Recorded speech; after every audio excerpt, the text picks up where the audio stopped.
I don't know whether I'm supposed to be like that on Facebook or what, whether it's going a bit skew with, but I'm on about a million devices here trying to stream on Facebook, Instagram from now on, yeah, and YouTube down there. So hashtag Arena Studio Crew. It's the 5:30 live Q&A. I'm just waiting for everybody to start sending me their rude messages like they did last week, and I'm just going to ignore them all because I'm going to rise above that.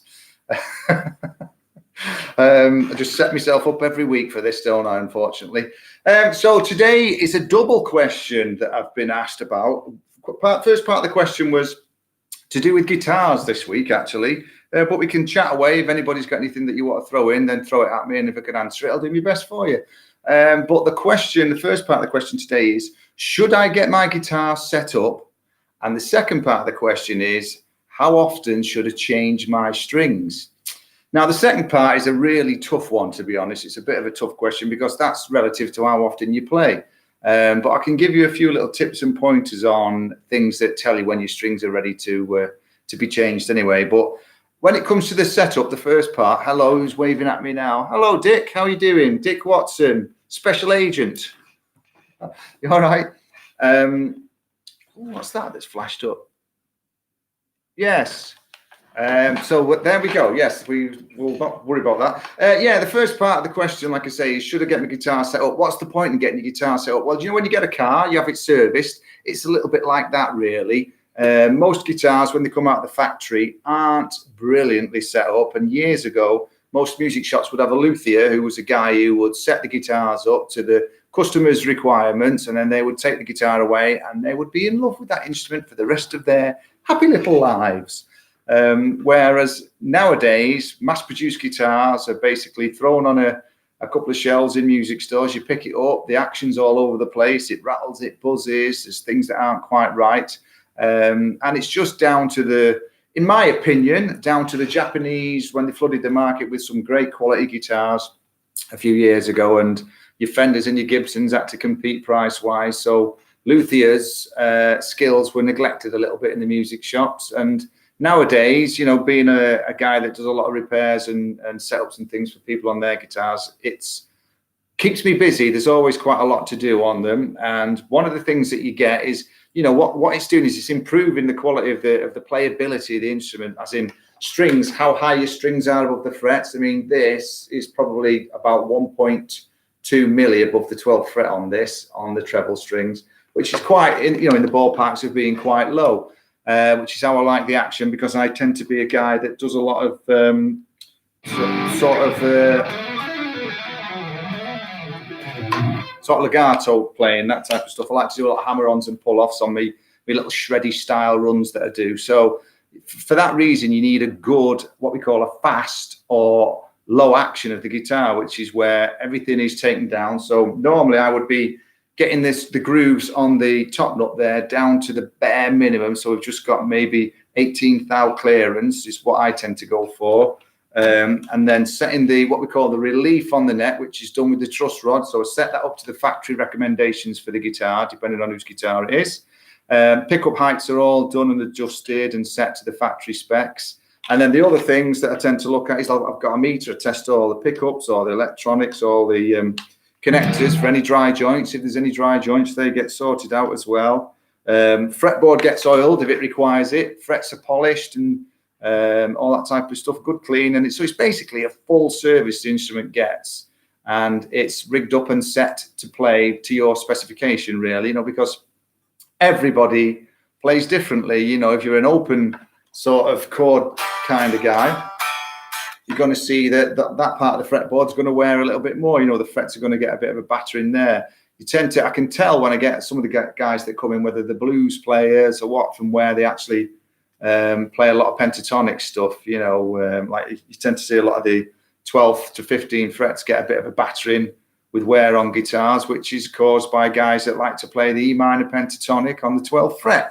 So you can judge what kind of players these guys are from the wear on the frets, would you believe? So it's one of those things that when it does wear, you need them changing. So really, in a nutshell, the setup I would recommend And how often would I have my guitar set up? I would probably have it done at least once a year.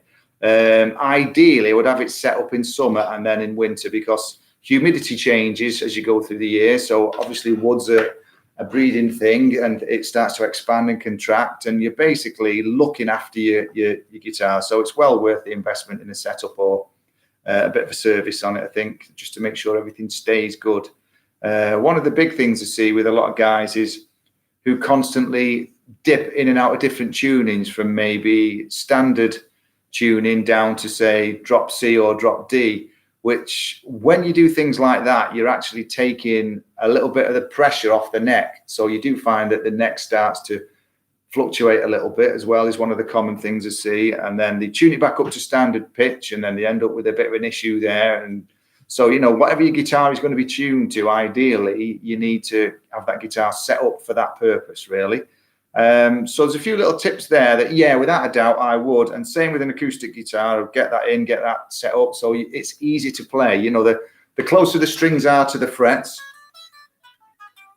the less tension that is required by you to physically make those notes ring out, ring true. And so if you've got a high action where you've got to push the string down as well, it's probably never going to sound perfectly in tune, because you're over bending the strings and over compensating. So it really is a case of get the guitar set up for what you like to play, your sort of style of music, and get it playing nice and slick with a good fast action. You find it easy to play, which means you don't have to practice as much, which in theory means that you learn everything and you start to play a lot better in a short space of time. So it's a nice little cheat for you as well if you're a guitar player. Get it done, get it set up. You know, don't put up with things that aren't quite right, buzzy frets and rattling and crackling pickups and things like that. Get it sorted. It's a pittance really to get these jobs done. So I would suggest get your guitars booked in somewhere, and you can come and see me if you want me to do them for you, as I do loads of them. And it sorts it all out, and you're good to go. You're ready to rock and roll. Acoustics, electrics, you know, semi-acoustics, all sorts. They all require it. Bass guitars, I do them all, you know. So it's one of those things that will make a big, big difference to you.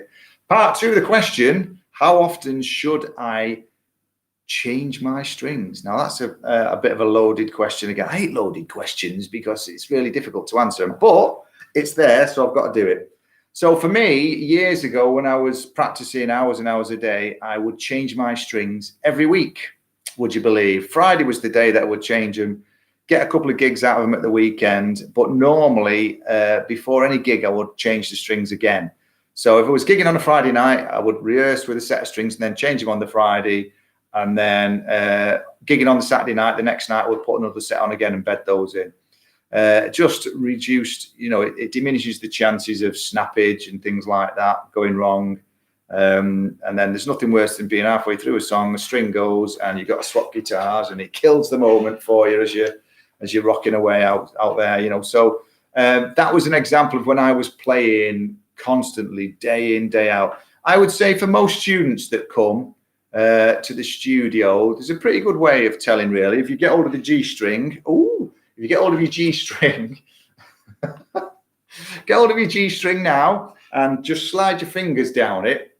If it feels smooth and silky, then that's a pretty good indication that your strings are all right. Obviously, if you're doing it on a wound string, it's very difficult to feel because you've got the winding on there.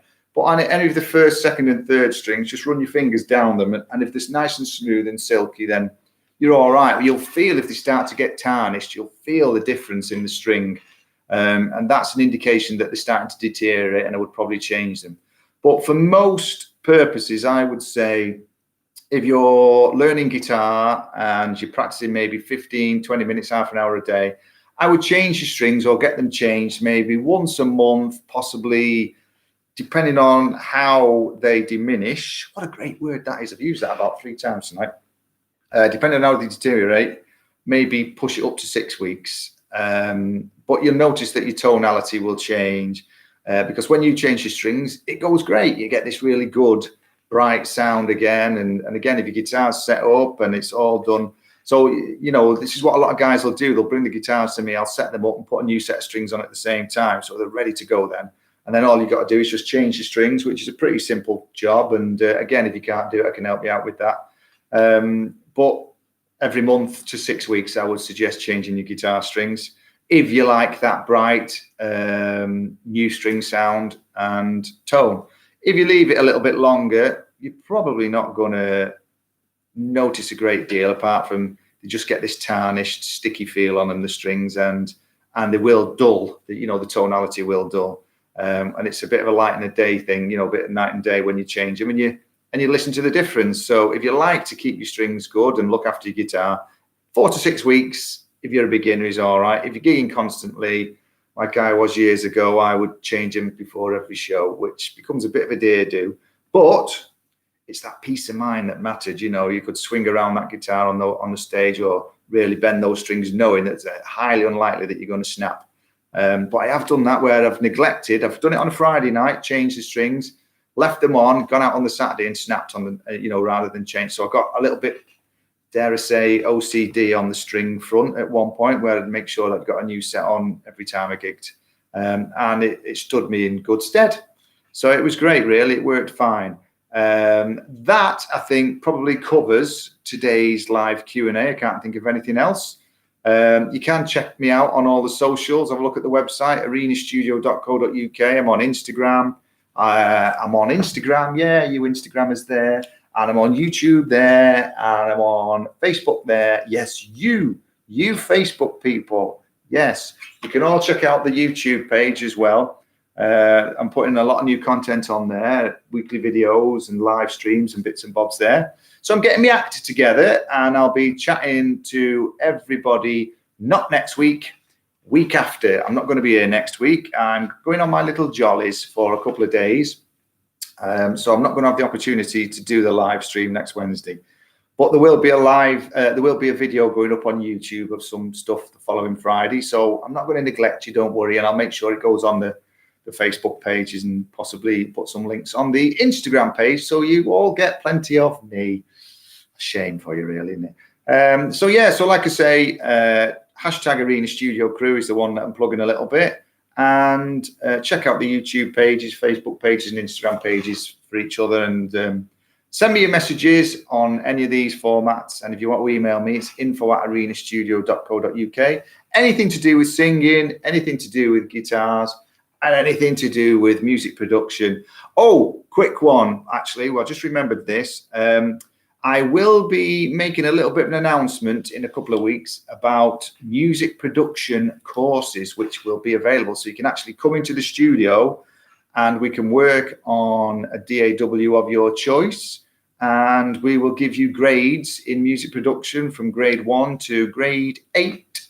And it's brilliant if you want to get into working in studios and writing your own songs and all that type of stuff, and how to use all this gear. You'll come in and do the hands-on stuff.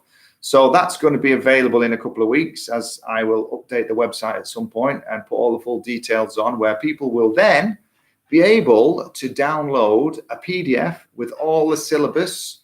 Is it syllabus or is it syllabi? I don't know. Syllabus on there, and you can see what you'll be learning and how long it will take and what your qualifications are, and you can get the UCAS points and all that for uni, and stands you in good stead to build your musical production career. So I'll give you more information on all that at some point. Now it's time. Oh, somebody's giving me a thumbs up there for that. So somebody must be into the music production. So like I say, it will be all the gradings. You can come in and play with my buttons and sliders and faders and make your own music and build your own portfolio up as well. So that's what it's all going to be about. And it's nice to get qualifications in it as well. So I'm really quite chuffed that we've been accepted to do that in Arena Studio. So I'll give you all the details in a week or two.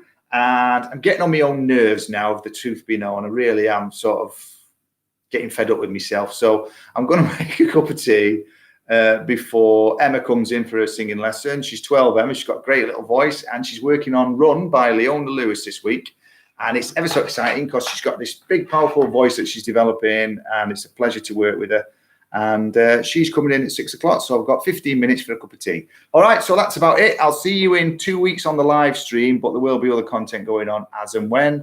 And take it easy, stay safe, and bye. And that's the YouTuber's gone. Now, bye to the